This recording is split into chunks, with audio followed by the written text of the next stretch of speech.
திருச்சிற்றம்பலம். அவன் அருளாலே அவன் தாழ் வணங்கி. அனைவருக்கும் வணக்கம். இன்னைக்கு திருவாரூர் பதிகம் சீரீஸ்ல நம்ம 4ஆம் திருமுறையில இருந்து திருநாவுக்கரசர் அருளி செய்த ஒரு பாடல் தான் பார்க்க போறோம். பாடல் பார்த்தரலாம்.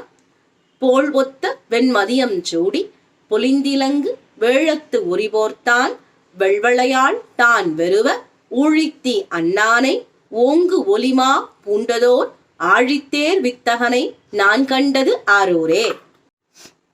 பாடலுக்கு பொருள் பார்த்தரலாம்.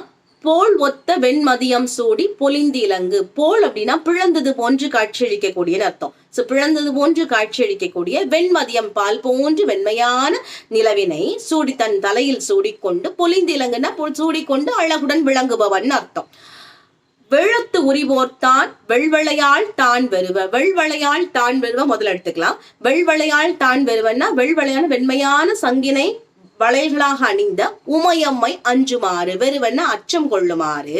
வேழத்து உரிபோர்த்தான். வேழம்னா இங்க மத யானை. யானையின் தோலை உரித்து போர்வையாக போர்த்தி கொண்டவனும், ஊழித்தி அண்ணானை ஊழித்தி போன்று பகைவர்களுக்கு கொடுமையாக விளங்கக்கூடியவனும், ஓங்கு ஒலிமா பூண்டதோர் ஓங்கி உயர்ந்த ஒலிகளை எழுப்பக்கூடிய 4 வேதங்களையும் 4 குதிரைகளாக தன் தேரிலை பூட்டி கொண்டவன் அர்த்தம். அப்படிப்பட்ட இறைவன் ஆழித்தேர் வித்தகனை நான் கண்டது ஆரூரே.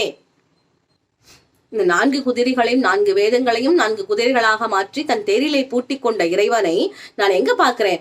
ஆரூரில் கண்டேன்னு அப்பர் பெருமான் பாடுறார்.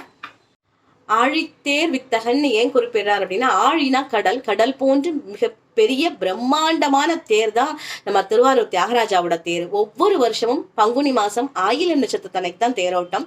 அது முடிச்சு பங்குனி மாசம் உத்திர நட்சத்திரம் பெருமானுடைய பால் தரிசனம். இந்த வருடமும் வாய்ப்பு இருக்கிறவங்க போய் தரிசனம் பாருங்க. மீண்டும் ஒரு நல்ல பதிவில் சந்திப்போம். ஆரூரா தியாகேசா.